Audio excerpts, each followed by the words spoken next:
What's going on, guys? This Shade of Lightning back with the final episode of Digimon Adventure Tri Symbiosis. And what a solid, action-packed episode this was. The pacing of the episode, the revelations, the possible deaths as well in this episode. We got a lot to talk about. So let's start off with all the Mega Digimon coming out straight away. When I saw all of them digivolve into their Megas, I knew this episode was going to be solid. All of them, apart from Anjouwoomon, digivolved into their Mega forms. We saw Meicoomon protecting Meiko from attack from Jesmon, which is surprising because in the previous episode she was gonna kill Meiko, but in this episode she protected her. And as we see later on in the episode, Meiko wasn't just attacking Jesmon, but Omnimon as well. It gets intense when both of them are fighting each other later on in this episode. Kari is again controlled by homeostasis, with homeostasis making the claim that sacrifices are necessary to protect the harmony. The sacrifices meaning, of course, Meicoomon. I can see from homeostasis' point of view on why Meicoomon should be killed, but Meicoomon is just too out of control, and the Dark Apocalypse data will eventually keep growing until it's fully taken over, and there will be no Meicoomon left. It will be just darkness. But again, killing Meicoomon wouldn't resolve the issue, as Kari explains when fighting back homeostasis in her head. Meicoomon has a rare thing going on in the fact that she's mutated. Wouldn't keeping her alive and trying to solve what is actually going on with her be a better option rather than just killing her? Because if my theory is correct and that the mutation is the next stage of the infection, when a Digimon is infected, then it would be wise to keep her alive because there are so many infected Digimon out there that could also become like Meicoomon and could in fact be worse than Meicoomon. Keeping her alive may in fact give us an antidote to reversing the infection of the infected Digimon. This debate is also carried out within the Digidestined group themselves when Meiko finally cracks and asks the Digidestined to kill Meicoomon. Tai immediately agrees to it because he remembers how much this whole situation is killing Meiko inside. But again, the main theme and question of this movie is whether or not is it justified to kill Meicoomon. And I'm asking that question to you guys in the comments down below. Do you think Meicoomon should be killed now? Has she caused too much trouble, or is she worth saving in order to fully understand the mutation of Digimon? Please let me know in the comments down below. Yggdrasil, or should I say Alphamon, has arrived and it's just absolute madness. Him and Jesmon are just going at it. Alphamon's attack on Jesmon's shield, the impact was so strong that it made all the partner Digimon return to their in-training mode, apart from Omnimon of course. To all the people who watch my videos,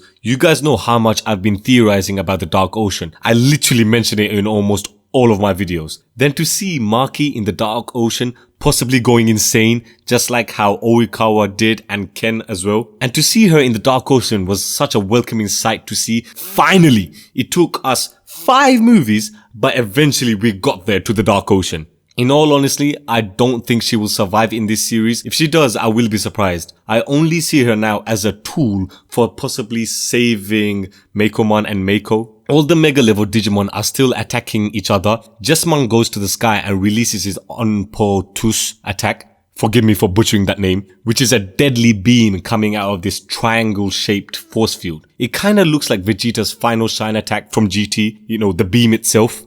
Alphamon then comes in and hits Jesmon in the last second, which diverts the beam and destroys everything in the surrounding area.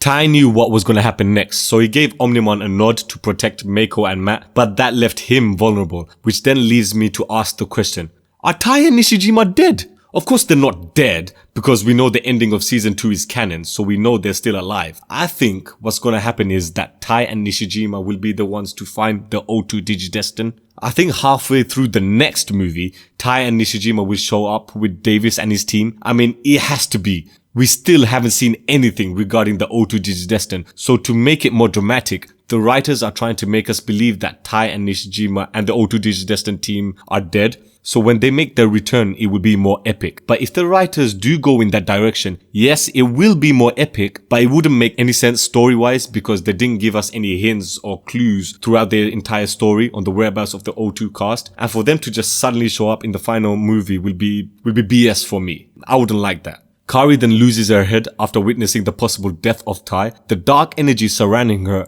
engulfs Nyaromon and dark digivolves her into Ophanimon fall down mode. The last few minutes in this episode are just weird. Ophanimon fall down mode somehow fuses with Meicoomon and turns into this satanic wicked witch looking monster. This fused Digimon then disappears and then reappears to another city, and it looks like all the Digimon from all over the world are going towards that spot where this satanic looking Digimon is appearing from. We see this dark energy just coming out of this unnamed fused Digimon. It's very similar to when Meicoomon covered the earth and the digital world in darkness. It's basically that. That is what this fused Digimon is doing. But the key difference is that we also see the Dark Ocean in the real world, which 100% will cause more damage to all the worlds. Because we know that the Dark Ocean is another world, and if all three worlds are appearing at the same dimension, that will cause never-ending darkness, as Gatomon explains in Season 2 when Black War Greymon was destroying the Destiny Stones. What I find interesting is that Kari ordered this fused Digimon to disappear, and it did. But the way Kari was speaking was not like how Kari would usually speak. I think during this whole sequence, Yggdrasil took over Kari's body and not homeostasis. Because when homeostasis controls her body shines and this luminous light comes out of her body and just surrounds her entire body. But when she gave that order, she didn't. And we did see evil Jedi in her mind. And when she was having that argument with homeostasis. And speaking of evil Jedi, he's been lurking in the shadows this entire movie, just whispering stuff like, destroy them all, and all that evil dialogue that most evil villains use. Could evil Jedi be in fact Yggdrasil, pulling the strings from inside Kari's mind? Let me know in the comments down below on what you think about evil Jedi, whether he is Yggdrasil or not, and what do you think is his plan? Anyways, that's my thoughts on this final episode of Digimon Adventure Tri Symbiosis. I'll be honest, the first 3 episodes were average. There was just too much screen time for Meiko, and not enough screen time on the explanation of where the O2 Digidestined casts are, which I just want to see these guys. It's been too long since we have seen them. And it's mainly her just moaning around. I don't like watching stuff like that. Luckily, the last episode was solid and I enjoyed it. Especially the ending with the Dark Ocean being in the real world. The next movie will be the last movie and it's going to be epic. I'm 100% certain with that. Stay tuned guys for more Dragon Ball Super content. We will return and I promise guys, I will try my best to do more Digimon content. I know I always say I'm gonna upload this Digimon video and that Digimon video, but I will try my best to actually do it. Work has been insane for me the past few months. So please guys, thank you for your patience and as always, care for nothing.